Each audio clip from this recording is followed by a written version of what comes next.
버튼을 누르고. 네. 네. 제 목소리 잘 들리시죠? 네, 그러면 2024년 AI 부트캠프 4월 2주차, 2차, 네, 시간 시작하도록 하겠습니다.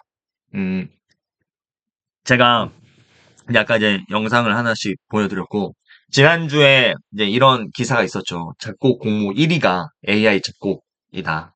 그래서 이제 김영석 그 작곡가가 난 이제 뭘 먹고 살아야 하나라는 걸 느꼈다라고 하는데, 네, 실제로 이제 지금 녹화를 하고 있는 거니까 이제 쌤들 들어보셨을 거고, 네, 한번 들어보겠습니다.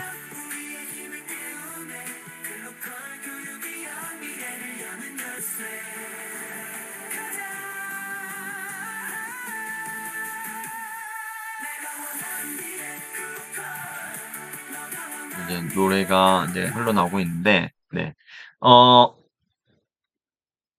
이제 이거를 이제 들어보시는 분은 아시겠지만 이게 모르겠어요. 이게 누가 이걸 뭘로 만든 어떤 AI 세상에 AI 만들었다 뭐 이런 건 없지만 딱 들어보면 우리가 이제 익히 알고 있는 이 음악 생성 AI, 스노우 AI로 만들었다라는 딱 느낌이 나요. 왜냐면 그런 장르와 그죠?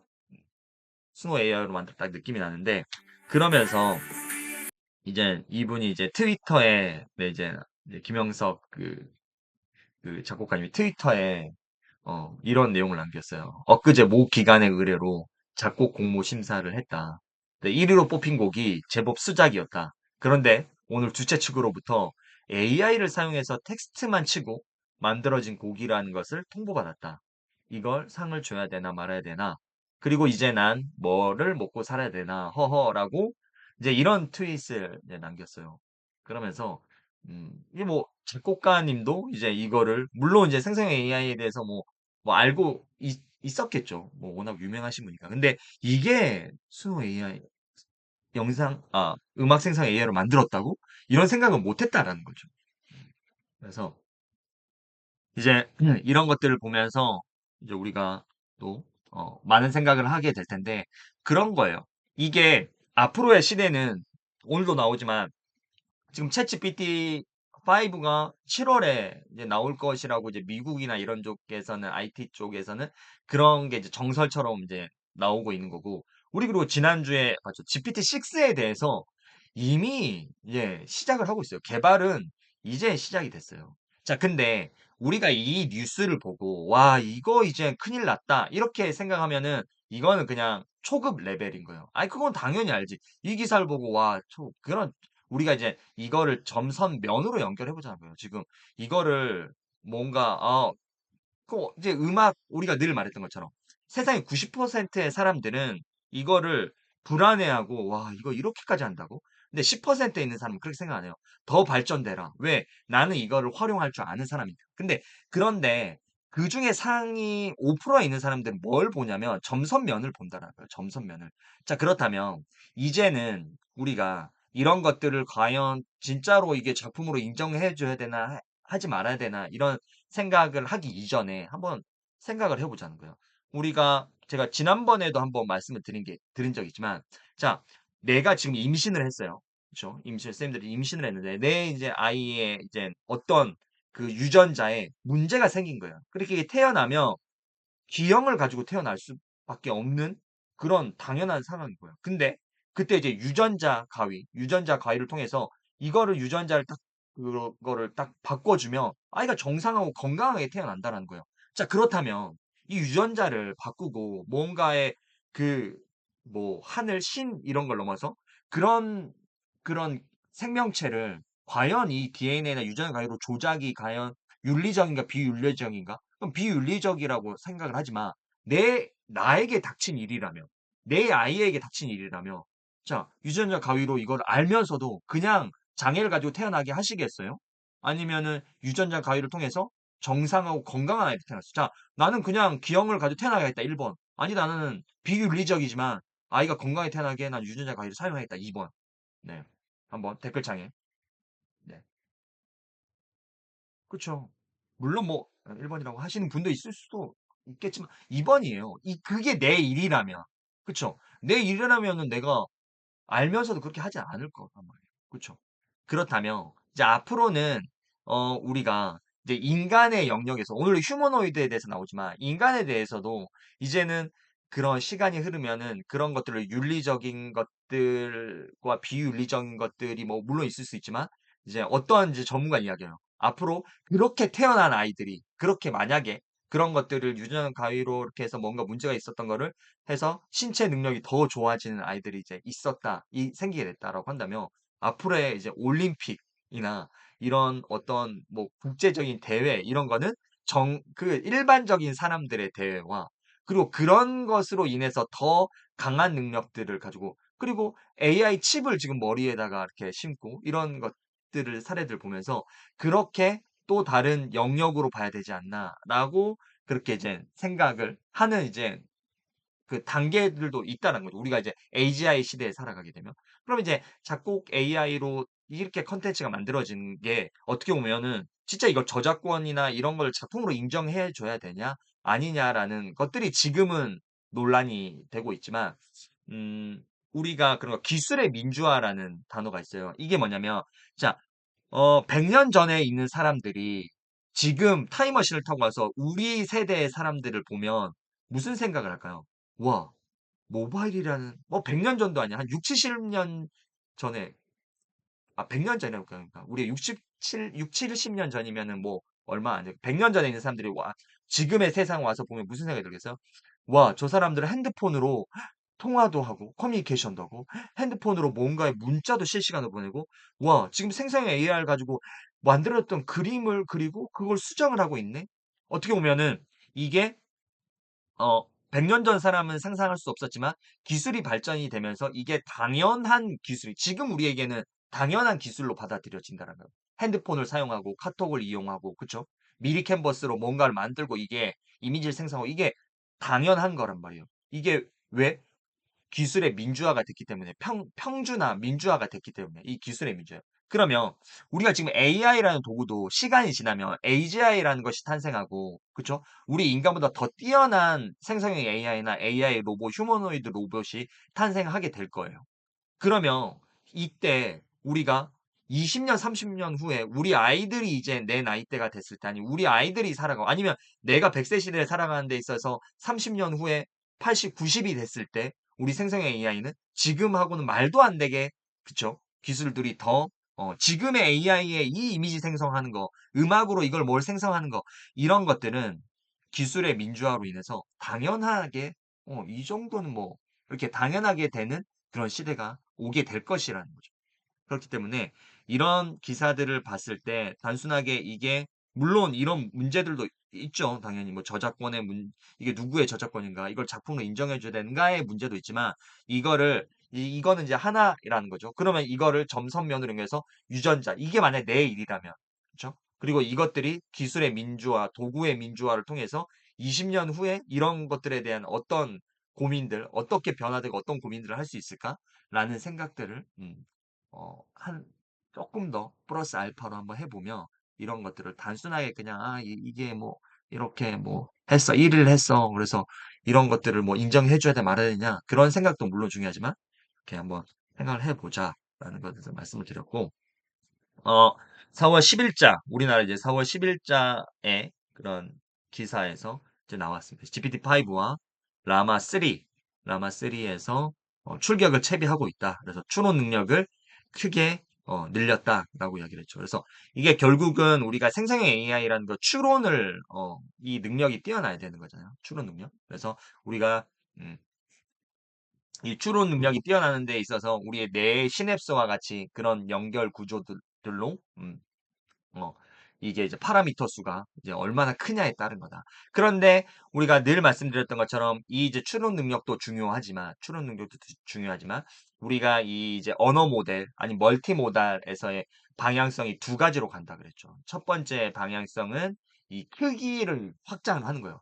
누가 더 이 크기를 확장시키냐, 얼마나 큰 파라미터 수를 가지냐. 첫 번째고 두 번째는 경량화라고 했죠. 그래서 이게 온 디바이스 디바이스 안에 기기 안에 들어갈 수 있게끔 작지만 그 기능을 스페시픽하게 나눠서 그 기능에 특화된 그런 소형화, 두 가지 전략으로 간다. 그런데 여기에 플러스 알파로 한 가지가 더 있다 그랬죠. 이 파라미터 수를 크게 가는 거하고, 그다음에 온 디바이스 사이에 있는 거. 그죠?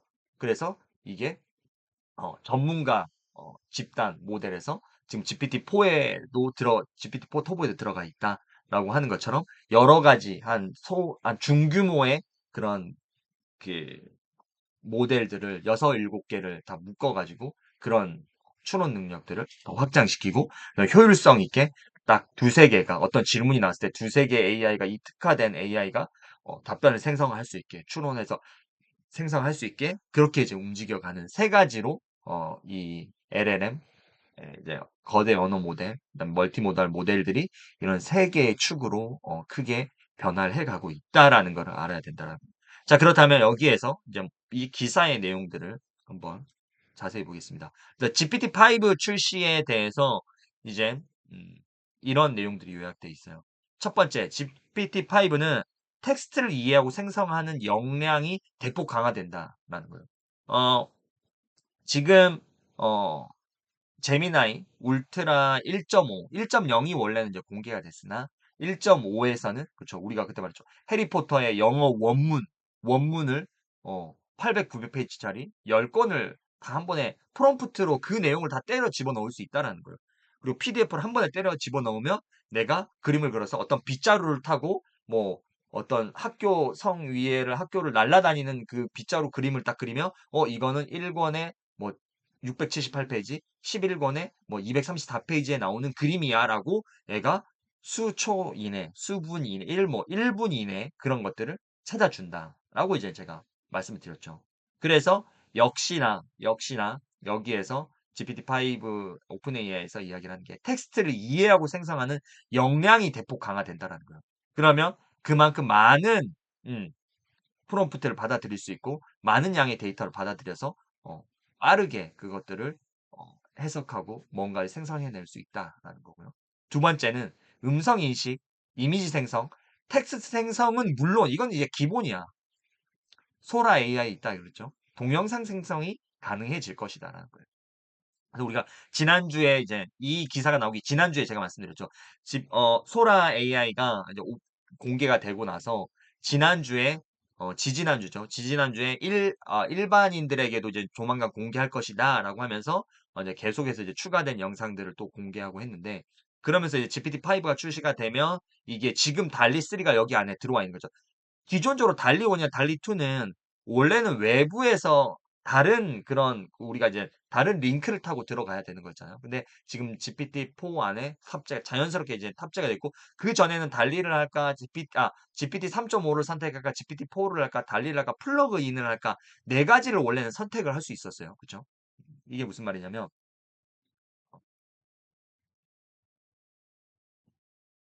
GPT-4. 그러니까 이전에는 이렇게 GPT가 있으면 여기에 지금은 GPT-4하고 GPT 3.5 이게 이제 두 개밖에 선택을 할 수는 없지만 원래 이전에는 이게 3.5 그렇죠? 4 그리고 달리가 그 밑에 있었고 그다음에 달리 밑에 뭐가 있었냐면 네, 플러그인 서비스가 있었어요. 근데 플러그인하고 달리가 지금 없어졌어요. 그러니까 이게 이런 거예요. 그러니까 제가 지금 이제 4월에 이제 책이 이제 다다음 주에 나오죠. 근데 이게 뭐냐면 제가 보여드릴게요. 그래서 선생님들도 이 캡처를 조금 제가 늘 캡처를 많이 해놓고 이런 것들을 내 자료화 시켜라. 텍스트 생성 AI 폴더 하나 만들고 이미지 생성 AI 폴더 만들고 이렇게 쭉 만들어야 된다고 했잖아요. 그래서 제가 이제 뭐냐면 어, 이렇게 보면은 어디 있을까? 보면은 아닌 것 같고 내려와서 있을 것 같은데. 음,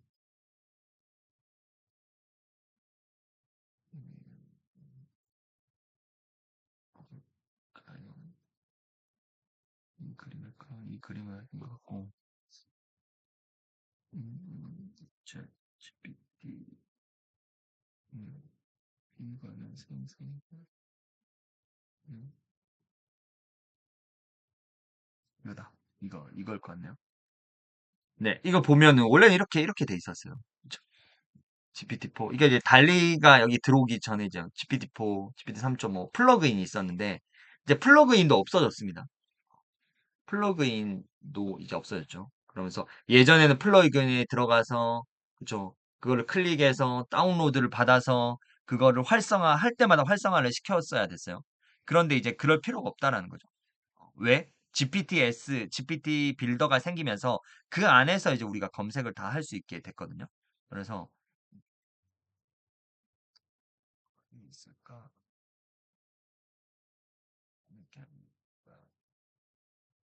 캔바, 캔바, 캔바, 캔바.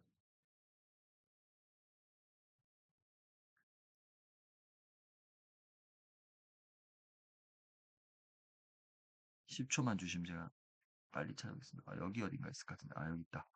자, 원래는 그래서 이전에는 이런 식으로 해서 내가 플러그인 서비스를 쓰고 싶으면 이 플러그인을 이거를 클릭을 했죠.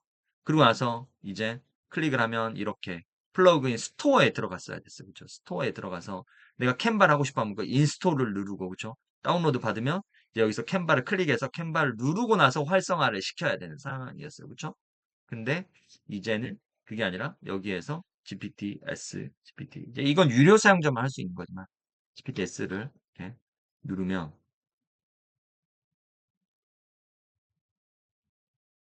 음, GPTS를 누르면 여기에서 캔바를 누르면 네, 자동으로 이렇게 뜨죠. 이렇게 하고 나서 그냥 스타트 챗 하면 이게 이제 따로 별도의 그런 것들을 다운로드 없이 그냥 여기서 바로 쓸 수 있다라는 거죠. 그래서 이제 아까 제가 말씀드렸던 것처럼 달리 1, 2가 외부에 이제 따로 독립되어 있는 그 링크를 타고 들어가서 일일이 생성을 해야 됐지만 달리 3가 이 안으로 이제 챗GPT 안으로 들어왔죠. 그래 그랬던 것처럼 우리가 이제 소라 지금 AI도 동영상 생성 AI도 이제 이 안으로 들어오게 될 거다. 유료 버전. 그래서 올해 7월이죠. 그래서 저는 뭐 물론 여러 가지 영상 생성 AI가 있지만 소라 AI 그때 우리 같이 영상을 봤잖아요. 그래서 챗 GPT를 유료 버전으로 쓰면 그것들을 또 활용할 수 있는 범위들도 많이 있으니까 한 달에 음, $20 정도가 되니까 이걸 가지고 또 이제 영상 생성도 가능해지는 세상이 왔기 때문에 예, GPT-5의 동영 생성이 가능할 것이다. 붙게 될 것이다. 라는 거고. 자, 그리고 라마 3 같은 경우는 이제 메타의 언어 모델이죠. 그래서 예, 메타의 라마 3에 대한 발표를 보면은 소형 버전을 내주에 이제 출시할 거예요. 아마 출시가 됐을 거예요. 소형 버전, 그러니까 온 디바이스 소형 버전, 그렇죠? 그리고 올 7월에는 이제 대형 버전. 그렇다면 뭐 GPT-5까지는 아니겠지만 그래도 뭐 GPT 뭐 4 터보 정도, 그렇죠? 그 정도를 음, 능가할까요? 아니면 그 정도 수준까지는 따라올까요? 아니면은 GPT-5까지 뭐 그거를 가긴 힘들 것 같고, 그죠? 근데 뭐 클러드 3도 있고 하니까. 그래서 올 7월에 그런 대형 언어 모델 버전도 멀티모달 모델도 이렇게 보여줄 것이다라고 했기 때문에 앞으로 이 시장은 더욱더 이게 어, 사이즈가 커지는 거. 그리고 아까 말씀드렸던 것처럼 음, 뭔가의 그런 효율성적인 예, 움직이는 부분들 그리고 온 디바이스 이렇게 세 가지 축들이 있을 것이다. 그래서 GPT-5 라마 3 출격 체련 뭐 이게 나오는구나 이게 아니라 아까 말씀드렸던 것처럼 이런 것들이 계속해서 머릿속에 생각을 한 번 더 하시면서 아, 언어 모델들이 이런 구조도를 그리고 흘러가고 있구나 라는 것들을 또 알아주시면 좋을 것 같습니다. 네, 그래서 이번 주에 구글 클라우드 넥스트 24에서 네, 이 또 이제 행사가 열렸습니다. 뭐 개발자 회의 이런 것처럼 올해 이제 6월에 애플에서의 그런 개발자 회의 그렇죠. 6월에 이제 일자가 확정됐죠. 그때 이제 애플이 지금 급해요. 지금 뭔가 이제 전기 자동차도 이제 그만뒀고, 그렇죠? 뭔가의 AI 그 폰 시장이 그때 우리가 24년 1월에 뭐라고 했냐면 앞으로의 그 디바이스 경쟁은 이게 수십억 대를 놓고 경쟁을 하는 그 다음 그래서 맨 처음에 터치의 혁명이었고 두 번째는 폴더블 폰이었고 그쵸?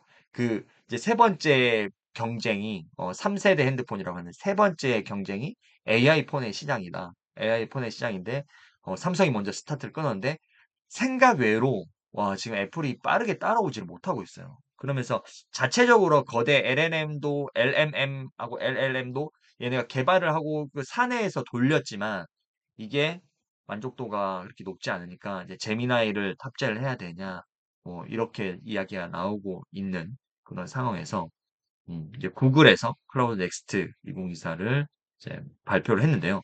여기서 핵심 내용은 뭐냐면 구글이 업무용 동영상 제작 AI 앱, 여기서 동영상 제작이에요. 동영상 제작 AI 앱 비드를 공개했습니다. 바드도 아니고 비드를 공격했는데 완벽한 편집이 가능하다. 그래서 이게 어, 이제 이날 이제 발표를 했는데 이날 이제 그 AI 생태계 포트폴리오에 대한 거를 강조를 했어요. 계속 AI의 생태계를 우리가 구축해 나갈 것이다. 우리가 만들어 나가고 여러분에게 제공할 것이다. 뭐 이런 이야기와 함께 AI 생태계 포트폴리오에서 세 가지의 그 핵심 키워드들을 이제 던져줬어요. 그래서 맨 처음에가 이제 고객 응대 및 소통, 두 번째가 직원들의 생산성. 자, 아무래도 이제 구글의 이제 그런 생산성 도구들이 많이 또 있고 하니까. 그리고 이제 여기에서 컨텐츠 제작 부분이 들어갔다라는 거예요. 그래서 AI 생태계를 우리가 이런 쪽으로 지원하고 이런 사례들을 또 많이 보여줬어요. 그래서 신형 제미나이가 탑재된 구글 클라우드 서비스에서 기존 대비 개발 시간이 40% 이상 단축이 된다는 거예요. 그래서 앞으로의 세상에서의 그런 AI도 그렇지만 우리가 이런 미래 사회에서의 결국은 두 가지의 핵심은 리소스를 절약하는 거예요. 리소스 여기서 말하는 두 가지 핵심 리소스는 뭐냐? 핵심 리소스는 시간을 단축시켜 주고 그렇죠? 그다음에 에너지, 전기 에너지 뭐 에너지를 최소화시켜 줄 수 있는 거. 그래서 그 두 가지의 리소스를 맞추기 위해서 그렇죠? 그렇게 시간이라는 것도 이게 속도하고 연관도 있는 거니까. 그렇죠? 그래서 시장 제너가 이렇게 된다. 그래서 구글 클라우드 넥스트 2024 행사에서 그리고 우리나라 카카오 브레인이 참여를 했죠. 그래서 이제 MOU를 같이 하면서 뭔가를 같이 이제 협력해 나가겠다 해서 카카오 브레인 등 한국 기업 90여 곳이 또 참여를 했다라는 소식. 그래서 이 시장들이 지금 빠르게 변화하고 있고, 그렇죠. 자, 그래서 이제 구글 비드에 대해서 이제 핵심 내용들을 보면 뭐냐면 스토리보드 작성, 비디오 제작 및 편집이 모두 가능하며 동료와 실시간으로 공동 작업을 할 수 있다는 거예요. 그리고 마케팅의 카피, 이미지, 비디오, 오디오 등을 이미 보유하고 있는 자산을 동영상으로 변환해 준다는 거예요. 그러니까 내가 예를 들어서 어떤 마케팅을 하기 위해서 기획된 뭐 원고라든가 콘티라든가 있고 그다음에 내가 이미지를 보유하고 비디오, 오디오 등을 가지고 있다면 이걸 베이스로 해서 우리가 이전에는 뭐였어요? 텍스트 투 비디오, 텍스트 투 이미지, 텍스트 투 텍스트, 그죠? 텍스트 투 코드, 텍스트 뭐 사운드 뭐 이런 식으로 언어 모델 기반으로 하다가 지금은 내가 이미지를 집어넣더라도 이미지를 이해하고 해석해서 이걸 이미지, 비슷한 이미지로 만들어주면 이미지를 이해하고 이미지를 만들어주거나 이미지를 이해하고 그거 어울리는 배경음악을 만들어주거나 멀티모달의 시대가 온 거예요. 그렇죠? 그래서 어, 이게 동영상 생성 역시 이렇게 이제 흘러갈 거라는 거예요. 동영상 생성도 어떤 것들을 내가 집어넣든 간에 그것들을 베이스로 해서 세상의 물리의 법칙을 이해하고 이런 것들의 제품의 특장점들을 이해를 해서 그거에 맞는 동영상을 만들어 주겠다는 거예요. 그래서 예를 들어서 영업 교육 비디오를 만들 수 있도록 도와주세요라고 tek스트를 제공하며 몇 초 안에 동영상이 생성된다라는 거예요. 그리고 스토리보드를 원하는 대로 편집하고 스타일을 선택할 수도 있고 여기에 비디오, 이미지 및 배경음악을 적절하게 변경하고 녹음한 음성을 해설을 추가하거나 직접 녹음하는 식으로 완벽한 편집이 가능하다는 거예요. 자, 그렇다면 이제 이런 기업들에서 지금 보면 저희도 저희 회사에서도 외부의 그런 대행사, 그런 뭐 롯데 대행사의 뭐 대응 기획이라든가 뭐 삼성의 기획사라든가 이런 대형 기획사들하고 많이 이렇게 또 일을 하고 그다음에 관련된 회의들도 이제 제가 마케팅 팀에 있다 보니까 참여를 해요. 근데 되게 신기한 건 뭐냐면 그런 팀에 이미 그 미드전이라든가 생성형 AI를 다룰 줄 아는 회의에 그런 전문가들이 같이 들어와요. 그런 직원들이. 그런 직원들을 경력직으로 이제 채용을 한 거죠. 그래서 같이 들어와서 뭔가 이야기를 했을 때 이런 것들을 우리가 구현해내지 못하면 거기에서 뭔가의 그런 이미지들을 진짜 생성형 AI로 콘티들을 생성형 AI로 제작한 이미지를 가지고 그걸 가지고 와서 이렇게 제품에 대한 우리가 어떤 프로틴 음료다라고 하면 너의 프로틴 음료는 남성 타겟이 아니라 여성들이 먹을 수 있고 이런 맛 플레이버 같은 경우에도 지금 시장에 나오는 초코나 시리얼이나 뭐 예를 들어서 뭐가 있을까요? 그런 뭐 아몬드나 이런 맛 베이스가 아니라 좀 여성들이 있는 핑크핑크한 느낌의 그런 과일과 그리고 조금 더 맑은 느낌의 그런 순수한 느낌의 그런 것들 그리고 기능성 원료들이 함유된 그런 음, 제품들이 어울리는 것 같아라고 하면서 생성된 이미지를 가지고 그런 이미지 배치도를 여러 가지를 보여주는 거예요. 예전에는 그런 것들을 디자이너들이 하나의 수작업을 해야 됐지만 이제는 그렇지 않다는 거예요. 그런 대형 기획사에서는 이미 아까 말씀드렸던 것처럼 그런 생성형 AI를 다룰 줄 아는 디자이너, 생성형 AI를 다룰 줄 아는 기획자들이 같이 지금 이제 회의에 들어온다는 거예요. 그래서 이런 흐름들을 봤을 때 저도 이제 한 번씩 깜짝깜짝 놀랄 때가 아, 이제 이런 것들이 진짜 대기업에서 제가 늘 말했잖아요. 이 우리가 일상이 바뀌고 나면 산업의 구조가 바뀌고 산업의 구조가 바뀌면 필요한 인재상들이 바뀐다고 했잖아요. 이미 그렇게 들어와 있다라는 거예요. 자, 그렇다면 여기에 있으신 선생님들 중에서 내가 뭔가의 뭐 디자인 작업을 한다. 아니면 내가 뭐 이미지를 생성을 작업을 한다. 아니면 내가 글을 써서 어떤 기획자로서 뭐 컨설턴트로서 이야기를 한다. 그러면 이 AI 기능을 탑재하면 이런 데에서 경력직 채용에 네, 얼마나 경쟁력이 있겠어요. 그렇죠?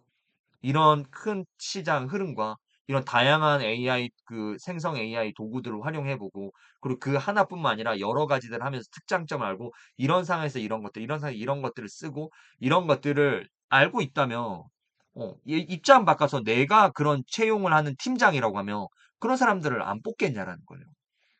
그렇기 때문에 지금 우리가 알게 모르게 이런 제가 아까 말한 산업의 구조가 2단계 산업의 구조가 바뀌고 있고 그 필요한 인재상들이 바뀌고 있다는 거예요. 그러면서 우리가 늘 유튜브 영상을 보고 긱워커, 시작하고 나서 너무 힘든 거예요. 긱워커, 네, 긱경제 막 이런 이야기를 하잖아요. 근데 긱워커, 긱경제가 우리가 알고 있는 거는 뭐 예를 들어 크몽에서 내 재능 나눔, 재능 뭐 예를 들어 재능을 올려서 그런 것들 그런 것도 이제 긱워커에 해당하는 거지만 이런 것들이 이제 AI를 다룰 줄 알고 아니면 기업에서 긱워커를 넘어서 그렇죠? 이런 이제 프로젝트성 그런 그 기획을 할 때 뭐 6개월간, 1년간 또 같이 할 수도 있고 아니면 이게 나아가서 정직원으로 채용될 수도 있는 거예요. 근데 제가 본 작년에 그런 기업들하고 광고 마케팅 대행사들하고 회의를 했을 때하고 올해하고 했을 때 다른 점은 그게 달라졌다는 거예요. 생성의 AI를 활용해서 우리 머리에 추상적인 제품의 홍보 전략과 제품의 아이데이션 그리고 그런 아이덴티티를 말로써 설명을 해오는 게 아니라 그런 이미지로 구현을 해내는 거예요. 그런 수십 장의 이미지를 쫙 나열하면서 맞아 그래 이거에 우리가 더 포커싱 맞춰야 되겠다라고 하니까 기존에 생각해내지 못했던 아이디어들도 떠오르기도 하고 그런 문구들이 떠오르고 또 다른 연결성 포인트가 있었다라는 거예요. 그래서 어 저도 그 아까 회의에 뭐 얼마 전에 참석을 했지만 선생님들한테 이야기를 해 드려야지 하고 있다가 까먹었는데 오늘 또 이제 그 이야기들이 이제 구글에 대한 이야기들을 하면서 생각나서 말씀드리는 건데 어디에 이 AI가 접목될지 모른다라는 거예요. 근데 늘 말씀드리지만 기회라는 거는 내가 저기서 오네 이게 아니라 기회는 한순간 온다니까. 혹시 너 이걸 AI로 다뤄서 이런 뭐 기획이나 포트폴리오를 만드는 거 이런 거 할 줄 알아? 이런 걸 우리 회사에 뽑는데 이번 일주일 동안 채용을 하는데 너 한번 지원해 봐. 너 그런 거 좋아하잖아. 잘하잖아. 그랬을 때 사전에 준비가 안 돼 있으면 네. 그런 기회들을 만들 수가 급해 가지고 뭘 준비를 하면 그만큼 6개월, 1년, 2년, 3년간 내공을 쌓은 경쟁자들하고 붙어서 이길 수가 없다라는 거죠. 그러니까 늘 생각을 해야 돼요. 이 AI라는 기술을 내가 가지고 있는 이 플러스 알파 어떤 거에 플러스 알파를 붙일 수 있을까라는 생각을 늘 하면서 그런 관점에서 이런 것들을 뭐 접근을 해보자는 거예요.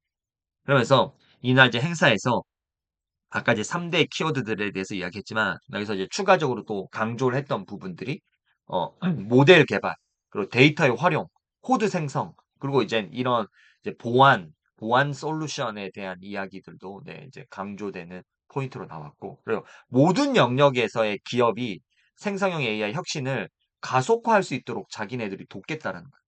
가속화할 수 있도록. 그래서 음, 이제 구글이 우리 업무하는 방식들을 또 많이 바꿨잖아요. 그런 것처럼 구글이 또 생성 AI를 통해서 이런 것들을 지금 우리가 쓰고 있는 뭐 구글의 다양한 그 업무 플로우 서비스들 이런 것들에 이런 생성 AI들이 들어가면서 우리의 일하는 방식을 바꿀 거다라는 거. 그래서 제가 지난주에도 말씀드렸지만 우리의 지금 이제 생성 AI는 우리의 일하는 방식을 바꾸게 될 것이다라는 거예요. 그래서 선생님들께서도 어떻게 일하는 방식을 내가 변화를 줄 수 있을지 AI를 활용해서 그런 것들을 생각을 계속해서 하셔야 된다. 말씀을. 네, 그러면서 이날 이제 또 추가적으로 보면 이미지 생성 AI 이마젠2에 대해서도 또 추가적으로 발표를 했습니다. 지금 사실은 우리 갤럭시 S24에 이 생성형의 이미지 생성과 관련해서는 이마젠2가 들어가 있는데 지금은 촬영된 이미지에 이거 지금 수스토리 쌤이 가지고 있으니까 촬영된 이미지에 어떤 것들을 수정을 하는 그런 생성만 가능한 거예요? 아니면은 어, 어떤 내가 아까 텍스트를 집어넣어서 이미지 생성까지 가능한 거예요?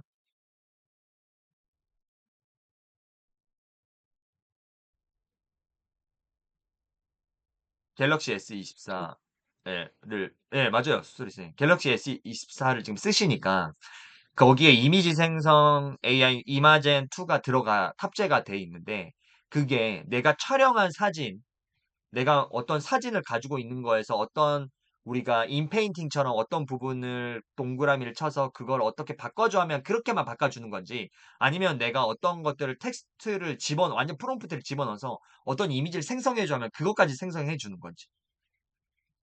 저는 지금 전자까지만 해봤어요. 그쵸? 후자는 아, 네. 되는지 안 되는지 아직 해보진 않았어요. 그러니까 제 저도 이걸 이제 S24는 쓰지 않으니까. 근데 제가 알고 있었을 때는 이미지를 가지고 있는 이미지에 대해서 어떤 수정할 부분들을 체크를 동그라미를 쳐서 그 안에서 뭔가 프롬프트를 넣어서 생성을 한다라는 것까지 알고 있었는데, 네, 이거는 소리쌤 만약에 이제 이거 끝나고 나면은 한번 텍스트를 넣어가지고 이미 생성이 가능한지 한번 해보시고, 그거는 아니면 지금 나는 갤럭시 S24를 또 쓰고 있다. 라고 하시는 선생님 있으면은 난 사용해봤다 하면은 말씀해 주시면은 네, 이거는 한번 체크를 해서 뭐 알려주시기 바라고 그래서 이제 이야기하고자 하는 건 뭐냐 이날도 이제 구글에서 이마젠 2에 대해서 더 업그레이드된 성능에 대해서 이제 발표를 했습니다. 그래서 프롬프트를 애니메이션 이미지로 변환하는 그 텍스트 라이브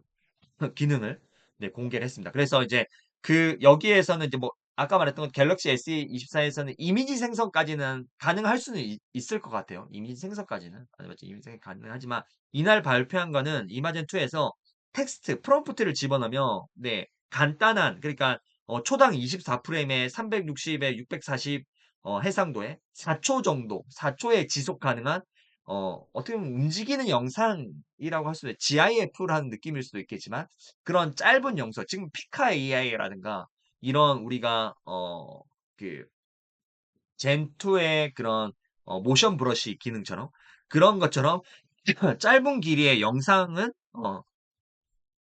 만들어 주는 것 같아요.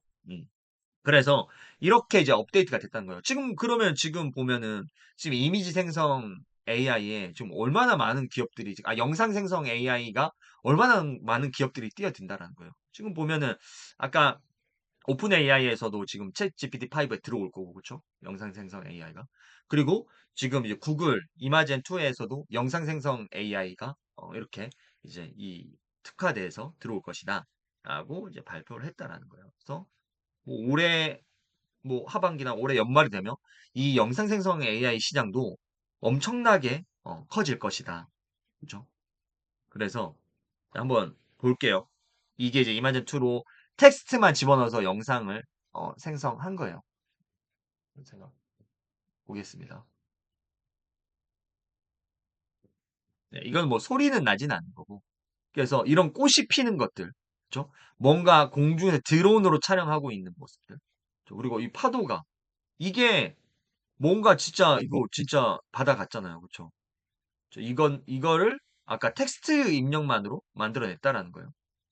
어, 그리고 이게 이제 뭐 보글보글 끓고 있는 거, 김도 나고 그다음에 뭔가 끓고 있는 카레 이런 것들이 끓고 있는 장면을 네. 지금은 이제 4초지만 이게 뭐 8초, 12초, 30초 이걸 이제 점점 늘려가겠죠. 여기에서도. 그래서 이런 것들을 보면 그런 거잖아요. 어떻게 보면 얘네가 이 물리의 법칙, 이제 이 세상이 돌아가는 이 물리의 법칙을 이해를 한다라는 거예요. 그래서 이렇게 지금 세상이 엄청 빠르게 변해가고 있다. 그런데 만약에 내가 지금 생성 AI에 대해서 이런 흐름과 트렌드들을 모르고 있었다라고 생각하면, 그쵸? 뭐 두려운 것까지는 아니지만, 네. 그러니까 얼마나 뒤처지겠어요, 앞으로. 그쵸? 이런 기본 베이스가 있고 나서 이제 뭔가 내 거에 적용을 한다면 훨씬 더. 그러니까 어떻게 해서든지 이제 앞으로의 시대에서는 우리가 먹고 사는 거에 대한 문제는 늘 고민해야 돼요. 누구나. 그럼 이제 회사에서 먹고 사는 문제, 내가 회사를 다니면서 열심히 일을 하면서 먹고 사는 문제를 해결하면 돼요. 근데 회사에 나왔어. 그럼 이제 그거에 대해서는 야생의 세계에 나왔을 때 뭐를 먹고 살 것이냐라는 고민들을 지금부터 계속 해야 된다라는 거죠. 지금부터 준비를 하고.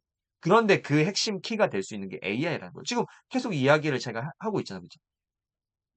그래서 이 AI 시장이 이렇게 커가고 그러면 제가 늘 말하는 올 것은 무조건 오게 되고 올 것은 그냥 오게 돼 있는 거예요. 그러면은 시간이 흐르면 이 기술의 민주화가 돼서 지금은 뭔가 어렵고 어색하지만 누구나 쓸 수 있는 음, 세상이 온다라는 거예요. 자, 근데 제가 이제 이번에 책에도 썼어요. 우리가 그 디지털 네이티브, 뭐 디지털 뭐 네이티브 이런 단어를 치면 지금 위키피디아에 영어로 이제 막 몇 년부터 몇 년에 태어난 PC의 통신 세대부터 쌍방향의 커뮤니케이션 막 그런 내용이에요. 근데 지금 AI 네이티브라고 검색을 하면 안 나오더라고. 24년 4월 기준으로. 그러면 이제 앞으로의 시대에서는 뭐 올해가 될 수 있고 내년이 있고 위키피디아에 AI 네이티브라는 신조어가 분명히 생기게 될 거예요. 그렇죠? 근데 제가 이제 제 책에도 그 내용을 그대로 썼어요. 근데 AI 네이티브는 과연 어떤 사람일까라고 했을 때 저희 둘째가 지금 5살이잖아요. 5살인데 뭐를 요즘에 이제 재밌어 하냐면 이 이제 GPT 3.5로 이제 모바일로 이게 어 무슨 이야기를 뭐 동화책을 이야기해줘 맨 처음에 그거에 흥미를 되게 느꼈어요. 그러다가 이제 그런 게 너무 이제 뭐 뻔한 이야기 이게 뻔한 이야기라 그 이제 좀 이제 지루 이제 5살이니까 맨날 그렇게 하면 지루하잖아요. 그래서 이제 그 둘째가 좋아하는 이제 짝꿍 여자친구가 있어요. 그래서 이 여자친구하고 뭔가의 그런 맛있는 간식을 나누고 막 그런 이야기를 해달라고 하니까 또 관심을 가지는 거예요. 그러면서 지금 진짜 이야기를 만들어주는 AI 친구 이름이 뭐지? 라고 하면은 5살인데 챗GPT라고 정확하게 챗GPT라고 이야기를 해요. 자, 그런데 어느 순간 이제 요즘에 5살 정도 되니까 제 비밀번호 패턴을 풀어요. 그래서 자기가 뭘 보고 싶은 사진의 영상을 봐요. 그래서 조용하면 뭔가 불안하죠. 조용해 5살짜리가. 그래서 딱 보면 패턴을 풀어서 뭘 하고 있어요. 근데 진짜 깜짝 놀란 거, 그, 이제 제가 이제 GPT-4 유료 버전을 사용하고 있으니까 챗 GPT 그거를 열어가지고 사진을, 자기 장난감 사진을 찍어서 뭘 만들어줘? 라고 이야기를 해요. 그러면은 이제 그림을 이제 뭘 하여튼간에 그림을 만들어주잖아요. 그래서 이제 좀 기괴하게 나오는 거예요. 그래서 제가 이거를 픽사베이 스타일로 이제 이 얘를 이제 그 교육을 시킨 거죠. 그래서 그 아이를 교육시켰다는 게 아니라 챗 GPT 그 대화의 맥락을 시킨 거예요. 그래서 지금부터 사진을 올리며 픽사베이에 뭐 익살스러운 그런 거로 뭐 만들어줘 이렇게 한 거예요. 그러면 이제 걔 이제 거기 들어가서 사진을 찍으면 지금까지와 또 다른 이미지들이 이제 나오게 되는 거죠. 근데 그런 거를 느끼면서 기괴한 이미지가 나오는데 내가 계속 찍고 누르고 계속 찍고 누르고를 반복하는 모습을 보면서 이 아이가 지금 이제 2020년 이후에 태어난 아이들은 AI 네이티브구나라고 생각한 게 뭐냐면 이 아이는 생성이 잘못돼도 그거를 짜증을 내지 않아요. 두려워하지 않아요. 그게 실패라고 생각하지 않는 거예요. 그냥 또 해보고, 또 해보고, 또 생성해보고, 또 말해보고, 또 말해보고, 또 들어보고, 또 말해보고, 또 생성해보고. 그래서 앞으로는 우리가 디지털 네이티브, 뭐 디지털 뭐 이주민, 원주민 막 그런 이야기들 하는데 AI 네이티브들이 이제 세상에 태어났고 우리도 뭐 5년, 10년 후가 되면은 AI 네이티브들과 같이 일을 하고 그쵸? AI 네이티브들을 내 후배로 맞아들일 수도 있는 거예요. 근데 이 AI 네이티브 아이들의 특징은 두려워하지 않는다는 거예요. 지금 우리 자녀들이 중고등학생인 자녀들 보면 제 조카도 이제 이번에 고등학교 1학년이 되는데 학교에서 태블릿을 중학교 때까지는 가져와 했는데 지금은 학교 가는데 제가 깜짝 놀란 게 삼성에서 그 노트북보다 더 가벼운 그런 플립북 아니 그런 것들을 노트북까지 생겼는데 이름이 생각나는데 그거를 학교에서 다 나눠준 거예요. 그 앞에 어디 뭐 어디 교육청 해가지고 그것들을 근데 디벗이 아니라 제가 디벗? 그러니까 뭐 그런 게 디벗 뭐 프로그램일 수도 있는데 제가 말하고 싶은 건 뭐냐면, 그냥 LG 그램보다 더 비싼, 걔가 그 사용하는 노트북을 제가 가격을 쳐봤거든요. 뒤에 모델을 해가지고 가격을 쳐봤거든요. 195만 원짜리인 거예요. 그래서 내가 이걸 다 나눠줬어. 이게 다 나눠줬대요. 근데, 어쨌든 지금 보면은 거기에서 이제 PDF 자료를 넣어주고, 그쵸? 그 안에서의 뭐 어떤 코딩도 해보고, 그 안에서 챗GPT는 생성 AI를 가지고 뭔가를 또 만들어보고, 그런 것들을 학교에서부터 내가 모르는 것들이 있으면 그런 것들을 검색을 해서 찾아보거나, 그런 것들을 한다라는 거예요. 그러니까 우리가 학교를 다닐 때는 어떤 교재를 하고 다운로드를 PDF 다운로드 쌤이 주신 유인물을 가지고 거기다가 기록하고 메모를 하면서 했는데 이 아이들은 그게 아니라는 거죠. 그렇죠. 그래서 지금 신입사원들 MG에 있는 애들이 이제 회의에 들어오면 항상 우리는 스쳐 가져와서 하는데 얘들은 맨날 뭐 패드나 이런 걸 끼고 들어와. 그래도 그럼 뭘 눌러가지고 지난번 했던 거 이런 것도 보여주고. 지금은 뭐 그런 그 클로바라든가 이런 거에서 회의할 때 그냥 녹음할게요. 제가 회의록 정리해야 되니까 녹음할게요.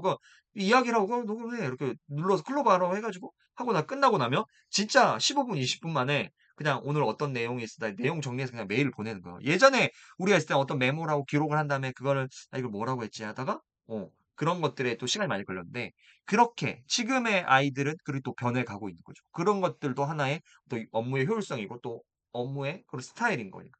근데 이제 AI 네이티브들이 이제 이 세상 이제 우리의 밑에 이제 들어왔을 때는 이제 생성형 AI로 그런 것들을 아이데이션을 하고 그런 결과물들을 가지고 지금 아까 제가 마케팅 회사에서 어떤 신제품 기획을 할 때 생성 AI로 이미지 쫙 뽑아와서 50장의 이미지를 쫙 펼쳐놓고 제가 생각했을 때 이런 뭐 300장의 이미지를 제가 생성해 봤는데 그중에 50장이 우리 제품과 어울리는 이미지를 해봤습니다. 그래서 A는 따뜻한 느낌, B는 뭐 중성적인 느낌, C는 뭐 여성 타겟을 하는, D는 뭐 어떤 남성 타겟을 하는 거, 그다음에 E는 뭐 그다음에 집에서 홈트를 하는 사람들의 느낌에서 우리의 제품 컨셉이 한 30가지 아니 우리 제품 컨셉이 한 총 6가지로 해서 각각 5개 30장의 이미지를 해봤습니다. 그러면은 훨씬 더 추상적인 게 아니라 이 아이데이션을 하는데 훨씬 더 유리할 수가 있는 거예요. 효율성적으로 갈 수가 있다라는 거죠. 그래서 우리는 이제 앞으로 이런 AI 도구를 사용하고 이렇게 했을 때 두려움을 느끼지 말고 실패해도 제가 늘 강의에서 말해요. 실패해도 괜찮아. 이러잖아요. 실패해도 괜찮아. 계속해서 수정하고 프롬프트 수정하면서 다시 만들어 나가면 되는 거라. 그래서 그렇게 생성의 AI를 그렇게 좀 접근을 하시면 좋을 것 같습니다. 그래야지 우리 아이들에게도 그만큼의 또 방향성을, 인사이트를 부모로서 제공해 줄 수 있는 거니까. 그 다음 이제 좀 이슈가 됐던, 지난주에 되게 이슈가 됐던 기사인데, 저크버그 이제 그 메타의 저크버그가 일론 머스크를 제치고 세계 부자 3위에 오른 거예요. 3위. 그러니까 요즘에 이런 IT 업계 부자들의 그런 어떤 것들을 카운팅할 때 보면 뭐 어떤 것까지 들어간지 아세요? GPU, 엔비디아의 GPU H100을 몇 개를 보유하고, 진짜라니까 몇 개를 보유하고 있는지까지 그런 것들을 반영을 한다니까요. 그래서 1위가 루이비통 그 회장님이 1위인 거죠. 회장 1위고. 2위가 제프 베이조스가 2위고. 그리고 이제 3위가 이제 그 일론 머스크였는데, 네. 저크버거가 3위가 된 거죠.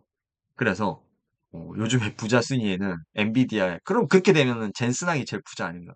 라고 생각할 수도 있지만, 젠슨왕은 팔아야 되는 사람이니까.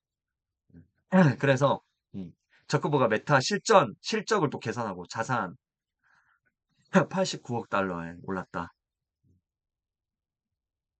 그러면서 다음이 이제 웃긴데 그래서 엔비디아에서 2023년에 어떤 기업이 엔비디아의 그런 AI 칩을 가장 많이 구매를 해갔나 이런 이제 발표를 했어요. 근데 이제 메타가 1위입니다. 마이크로소프트가 2위, 그리고 구글이 3위다. 아마존이 4위. 그다음에 쭉 가다 보면 테슬라가 저기 밑에 가 있어요. 그쵸? 그래서 H100 그 구매량을 순서대로 이렇게 쭉 나열을 한 거예요.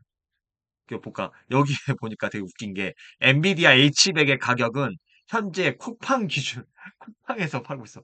쿠팡 기준으로 대당 5,300만 원, 5,300원 아니야, 5,300만 원. 수량 부족으로 약 9천만 원에도 올라오기도 했다. H100 GPU 8대를 장착한 H100 공식 서버 DX H100은 약 46만 달러, 6억 1천만 원. 쿠팡에 엔비디아 H100 칩이 올라와 있다라는 걸 와, 깜짝 놀라가지고. 그만큼, 네. 자, 근데, 이제 아까 이게 엔비디아 H100의 그런 이제 구매량이었는데, 이렇게 이제 그래프를 보면, 네. 메타와 마이크로소프트가 가장 높고, 그 다음에 이제 구글.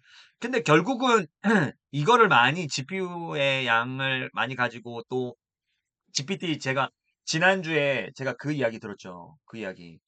GPT 지금 6가 이미 개발에 들어갔는데 어떤 하나의 데이터 센터 지역에서 그 전기량을 그 큰 미국의 어떤 한 지역에서 그거를 다 소화를 못하니까 전력이 끊어져 버린다는 거예요. 우리 두꺼비 집이 내려가는 것처럼 엄청난 전기를 투여하는데도. 그래서 두 개의 지역을 나눠서 세 개의 지역을 섹터를 나눠가지고 거기에 있는 것들을 모아가지고 한다라고 하는 거. 엄청난 전기량이 들어가겠죠. 연산량이. 근데 그렇기 때문에 이게 많으면 많을수록 그런 것들이 힘이 된다라는 건데, 네. 일론 머스크 또 가만히 있을 일론 머스크 아니죠. 트위터에 4월 9일 날 트위터에 이제 올립니다. 야, 이 자료 어카운트 그 분석은 잘못됐어. 테슬라는 내가 생각했을 때는 테슬라는 그 엔비디아의 그 보유량이 2위, 그다음에 그 트위터 XAI가 그다음 3위라고 나는 생각한다. 그래서 너네 뭐 나의 테슬라에 대해서 얼마나 알아서 네가 뭐라고 근데 짧게 임팩트 있게 글을 남겼어요. 그럼 개소리 하지 마라. 그 H백과 그 보유량은 그게 아니다. 2위는 테슬라다. 왜? 근데 그 말도 맞을 게 얘가 지금 자율주행 자동차의 그런 것들 얼마나 많은 그 연산량이 필요하겠어요. 그죠? 추론 그런 양이. 그 때문에 이 말도 맞을 것 같은데, 뭐 근데 워낙 요즘에 이제 이런 뭐 이슈성 발언들을 많이 하기 때문에 뭐 반은 맞고 반은 틀리다라고 또 하는 사람도 있긴 한데 어쨌든 일론 머스크도 여기에 민감하게 반응을 한 거예요. 이 랭킹에. 그래가지고 GPU 확보, 그러니까 엔비디아의 칩이나 이런 GPU 확보가 1급 대회비가 된 시대가 됐대요. 그래서 어, 새 갈림길에선 AI 반도체 업체 하면서 어, 누가 얼마나 샀는지 이런 것들을 사실은 공개를 꺼려 한다, 그 공개되기를 꺼려 한다라는 거예요. 네. 그래서 우리가 알고 있는 그런 양이 다가 아닐 것이다. 더 많은 양이 있을 것이다. 아까 일론 머스크가 말했던 내용을 어떻게 보면 좀 뒷받침해 줄 수 있다라는 거죠. 그래서 인텔이 새 AI 칩 가우디 3를 네, 4월 10일에 공개를 하면서 엔비디아의 이제 경쟁을 이제 선포한 거죠. 그래서 미국에서도 이제 바이든 대통령이 인텔을 진짜 이렇게 또 많이 이렇게 그런 AI 칩 시장이나 반도체 시장에서 그런 다시 부활을 위해서 또 지지 선언을 하고 많은 비용을 또 들여서 이렇게 해주고 있고.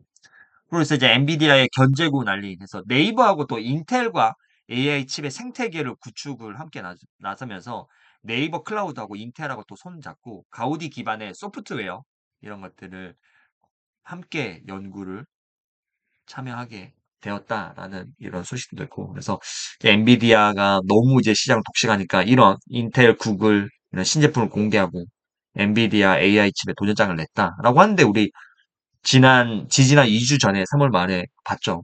GTC 2024에서 엔비디아의 또 다른 제스상은 그 다음 스텝을 나가는 거예요. 그래, 너네 따라와. 나는 더 이상의 이제 AI 칩 시장이 플랫폼 기업이야라고 하면서 어, 유니버스, 그죠? 그리고 이제 로보틱스, 휴머노이드 로보틱스, 이런 시장, 그런 툴, 그리고 너 누구나 없어도 돼. 오픈소스로 돼 있는 것들 우리가 다 여기다가 준비해 놓을 테니까 너네 들어와서 그냥 쓰면 돼. 라고, 이렇게 지금 선언을 한 만큼 엔비디아가 또 이런 경쟁 구도를 어떻게 또 차별화를 할지.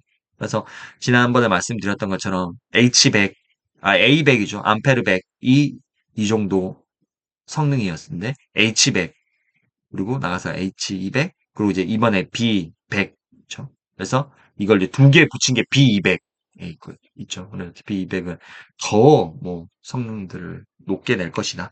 근데 이제 H100, H200보다 G100이 더 많은 그 추론량이나 이런 연산량이나 이런 것들을 가지고 있지만 여기에서 주목해야 될 건 아까 말 속도도 빠르고, 그렇죠? 속도도 더 빠르고, 전력 소모, 아까 리소스적인 측면에서 전력 소모량이 거의 뭐 4분의 1 수준이라고 하니까, 예, 전력 소모에 대한 부분들, 이런 것들까지 한다면, 앞으로의 그런, 거대 언어 모델의 시장들이 더 큰 규모로, GPT-6, GPT-7 하면서 우리 인간의 능력치를 넘어선 AGI 시대가 또 오게 될 거다, 올 거다라고 생각을 합니다.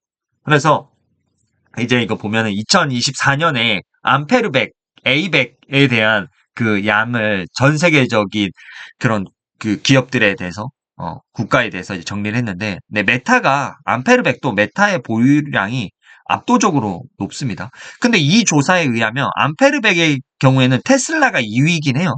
테슬라가 2위이고, 그다음에 레오나르도, 그죠? 레오나르도. 그래서 이 유럽에 있는 AI, 생성 AI 기업이고, 람다, 그죠? 이런, 그런 기업들이 쭉 있습니다. 근데 여기에 보면, 네, 아시아 국가나 한국은 당연히 뭐, 네, 없고, 그게 없다라는 게 참, 네, 또 아쉽기도 하지만, 어쨌든, 네. 그리고 이제, 아까는 암페르백이었고, H백의 그런, 이제, 보유량도 그렇게 이야기를 하고 있습니다. 근데 이제 여기서 2024년 자료긴 한데, 네, 여기에서 조사한 결과를 보면 메타가 그냥 압도적으로 높다라는 거죠. 그래서 메타가 지금 아까도 말씀드렸지만 지금 내 수준 내의 그런 소형 언어 모델과 그리고 7월에 대형 언어 모델 낸다 했잖아요. 근데 이런 것들을 봤을 때는 메타도 진짜 준비를 철저하게 하고 뭔가 세상을 얼마나 빵 터트리는 그런 거를 내지 않을까? 뭐 GPT-5를 능가 할 수 있을까? 그만큼 이게 이제 보유량을 압도적이잖아요. 압도적인 지금. 여기에 뭐 2위, 3위 모든 걸 합쳐도 얘 못 따라갈 것 같은데. 그죠? 그래서 H백. 그럼 얘네는 이제 B100, B200도 또 이런 것들을 또 이제 확보를 또 하겠죠. 그렇기 때문에 앞으로의 시장에서의 그런 메타의 그런 거대 언어 모델, 이제 오늘 이제 우리가 이런 공부를 했으니까 저도 이제 이걸 조사하면서 알았는데, 이제 메타에 대한 그 언어 모델의 출시나 이런 것, 생성 AI에 대한 그런 발표들이 있으면 진짜 이제 앞으로는 좀 메타를 또 눈여겨봐야 되겠다라는 또 생각을 해볼 수가 있습니다. 되게 좀 재미난 기사는 그건 아니었는데, 메타의 수석 연구원을 이제 고용하려고 했대요. 근데 이분이 누구냐면, 아르빈드 스리니바스라는 퍼플렉시티의 CEO인데, 진짜 메타의 진짜 유능한 수석 연구원을 고용하려고 했는데, 그 수석 고용원이 이제 야, 와, 연구원한테 와라고 했는데, 그가 뭐라고 했는지 아는가? 그러니까 뭐라고 했냐면, 그 연구원이, 야, H100 GPU 1만 개만 있으면, 그때 다시, 나를 불러라고 했다라는. 그만큼 H100 GPU 1만 개가 이렇게 있으면 그만큼 또 그 성능 자체가 늘어나니까 그 정도 1만 개가 있을 때 너 지금도 이제 보유하고 있겠지만 1만 개 정도 더 있으면 내가 가서 내 능력을 퍼포먼스를 낼 수 있으니까 그 정도 있으면은 뭐 내가 갈 거 생각해 볼게 이런 거죠. 뭐 그러니까 뭐 거절 의사가 뭐 그거를 뭐 이제 뭐 밝히긴 했지만 그만큼 이제 H100 GPU, 이제 지금 시대에서의 그 엔비디아의 이 GPU, AI 전용 GPU, 이런 것들이, 경쟁력인 시대가 되고 있다라는 거. 네. 그래서 이제, 그렇게 이야기를 했고, 오늘 또 이제 또 하나의 이제, 일론 머스크에 대한, 이야기를 하나 또 추가를 하면, 이제 얼마 전에, 그, 어, 일론 머스크가 발표를 하나 했습니다. 트위터에 되게 짧게 임팩트 있게 발표했어요.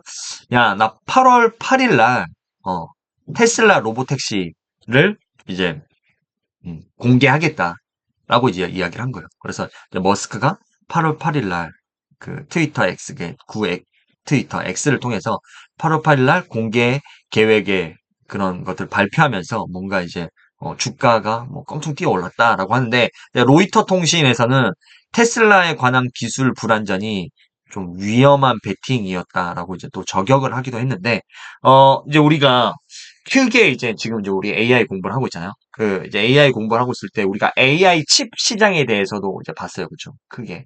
그리고 이제 온 디바이스에 대한 것들. 그죠? 이런 것들. 그리고 언어 모델들의 이제 변화의 흐름들의 세 가지 흐름들에 대해서 또 우리가 배웠고, 그걸 이제 아셔야 되고. 그 다음에 이제 우리가 LLM과 LMM, 그리고 LAM, 라지 액션 모델까지 가는 그런 것들에 대해서도 배웠고, 그죠? 그리고 디바이스의 흐름들에 대해서도 배웠고, 그죠?